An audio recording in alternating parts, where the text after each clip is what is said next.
Hello बच्चों, let's see this question. In Bohr stationary orbits हमें 4 points given है। हमें बताना है कि इनमें से कौन सा पॉइंट बोहर के स्टेशनरी ऑर्बिट के लिए सही है। तो जब बोहर ने अपना मॉडल दिया था तो उसने क्या बताया था? उसने बताया था कि in Bohr stationary orbit electron moves in the orbit without gaining or losing the energy, and its energy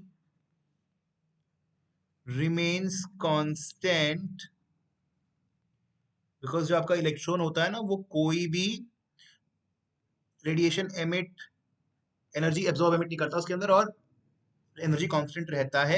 और उसने एक और बताई थी बात, क्या बताई थी कि जो ईच स्टेशनरी स्टेट है ना, ईच स्टेशनरी स्टेट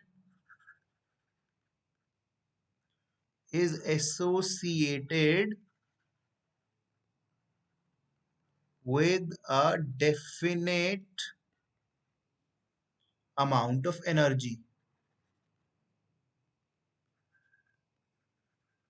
और उसने बताया था कि हर एक स्टेट का अपने आप डिपेंड करेगा कि अगर कौन सी स्टेशनरी स्टेट है उस हिसाब से एनर्जी होगी।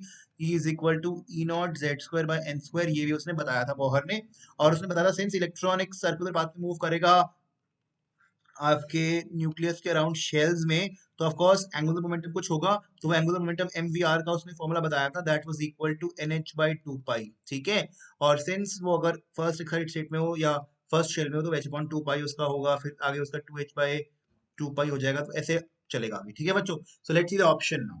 ऑप्शन वन में बोलता है इलेक्ट्रॉन्स डोंट मूव। भाई, बोहर के स्टेशनरी ऑर्बिट में इलेक्ट्रॉन तो मूव कर रहा है, तो this is wrong. Option B, electron moves by emitting radiations. No, this is wrong, क्योंकि उसने वही तो बताया था कि इलेक्ट्रॉन जो मूव करता है वो do not emit radiation while moving. क्योंकि जो ये एमिट रेडिएशन की बात है, ये रदरफोर्ड ने कही थी और इसी वजह से रदरफोर्ड फेल हो गया था।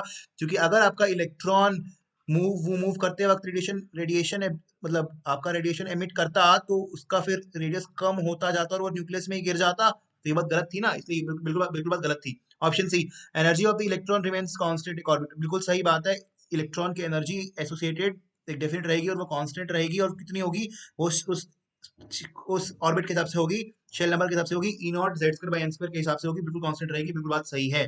अब ठीक है। ऑप्शन डी, उसने बोला कि angular momentum of the electron is H upon two pi.